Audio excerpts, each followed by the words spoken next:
Awesome. This is exactly what we're looking for. Definitely looks a lot better than when we were attempting it last week. All right. Now, just a few situations. Again, Brandon, come here. We started in this position, and then last week I mentioned that we were going ahead. As soon as you guys went off the bell, you guys were just pushing straight to the shoulder. All right. Now, that's good and all, but if I'm just pushing force to try to staple him down, all Brandon has to do is shoulder walk away, and now I'm chasing him the whole time. All right. Not only that, if they're pretty crafty with their feet, they're going to start pummeling through, looking for steps to try to create space. Okay. So, like I mentioned before, the goal from here isn't to necessarily punch the grip up to the head right away. It's just to keep the legs stapled. Got to make sure we control this position first. Off rip, we should already know that they're probably going to extend the legs away and start shoulder walking. All right. So momentarily, I want to go ahead and let them waste energy by doing that. Now, again, how we were going ahead and setting it up before, we drive in as you staple, and we start to go ahead and circle around. For him to prevent the pass, he has to try to keep his hips towards me. Naturally, that leg is in the lift. That's exactly why I need to go ahead and start to adjust my grip, and then we punch up. Okay, so I'm not like getting to here, and then as soon as I start circling and he lifts up, I don't reload and direct the punch out.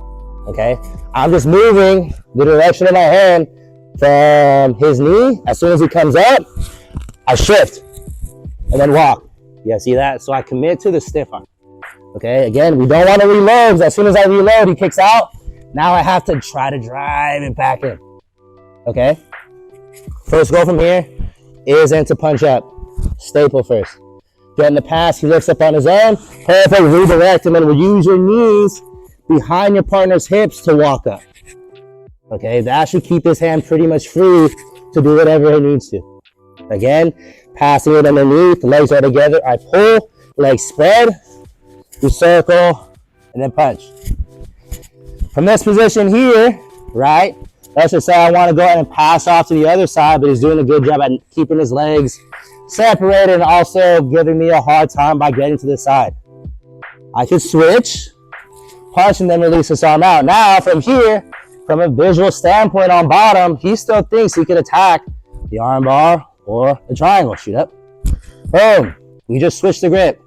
As soon as I'm here, I keep punching it off to the opposite side. Hand can go ahead and staple, right? Or assist by grabbing that hip. Now I just circle, and then we punch out. Okay? Third pass from this position. You got it? Requires you to switch hands. Again. Get to here in the stack position, however we're setting it up. Instead of getting underneath, maybe he's doing a good job of blocking this hip with his hand or something. So we switch. 1, 2. Now this hand can go ahead and start to pull a grip up. Most of the time, they're going to be trying to post on the hip here. Perfect. Use your shin to staple it down. Now you just start to drag across and get into a good position. And I'm still holding onto the lapel the whole time. Okay? As soon as they're here, this is kind of a weak position to hold the lapel in. He goes ahead and kicks out. We'll lose the slack. As soon as I pass over, pass it to the opposite side and get this cradle looking. Okay?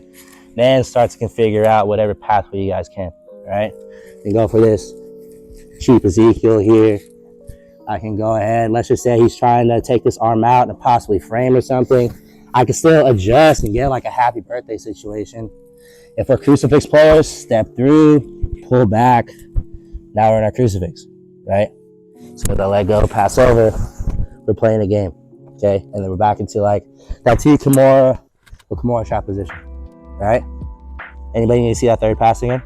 It's pretty simple.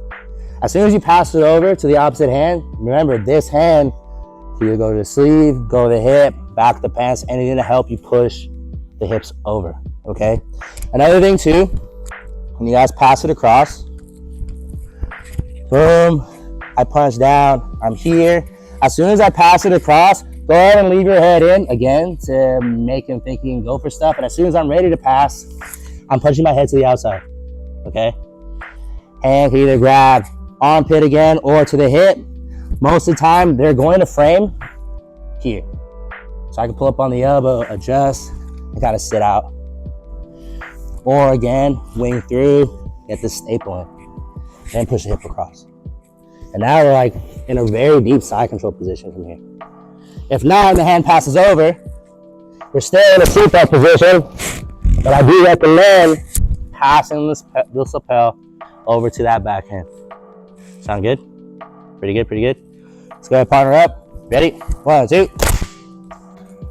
Our combat base, I get my double unders, boom, pull the slack out from underneath, use the knee and shin to staple. Awesome, and then we go ahead and get that flip. Again, threaten the basic pass first so that he hip escapes, punches through, and then we come across. Passing options from here. Awesome. As soon as I bring my partner up, drive the lapel across the partner's face so we can take the opposite hand, tuck underneath, and pass the lapel under the hip, not the knee. As soon as we're here, we can do the pull to the side, pass the legs together, pull across, and have them hang onto the lapel. Or if I'm not able to get the knees together, he opens up. Perfect. I can't pull. Circle to the side, pass underneath, and punch for the pass. Okay? Now, thinking about how this works in a specific situation, let's just say this. I stack, and I'm going for the first pass. I get the legs together, but at this point, he goes ahead and spreads his legs out because he knows I want to go for it. Perfect. Starts to go through, he gets the punch because his legs are spread. But let's just say in here, he knows I'm going to go ahead and hip over. He starts to bring that other knee back closer to get his legs together. Awesome. Pass it back underneath to the far hand, punch, and pull, and then we're back in our first passing situation. Sound good? So, one more time. We're here, pop, get into our stack. Find the lapel, ratchet strap down, boom, boom. Pass underneath. I would recommend, if you guys like want to piss off higher belts, take this grip and then drag the lapel across your partner's face, okay? Now, if you just sit here for a little bit, they're gonna get pretty fucking mad. So don't let it go, all right? That's when we start to pass. He starts to go ahead and move a little bit, over-exaggerate his movements. I pass the grip over and pass to either side, all right? As soon as you guys go ahead and pass, it is a little tricky trying to find hooks or trying to find some way to go ahead and control your partner. Keep the lapel as long as you guys can, okay? It's a good tool to use to force your partner to slow down. Sound good? From here, either look to get in north-south, side control, or possibly find a way to take your partners back. Sound good? Awesome. Let's partner up. Ready? 1, 2.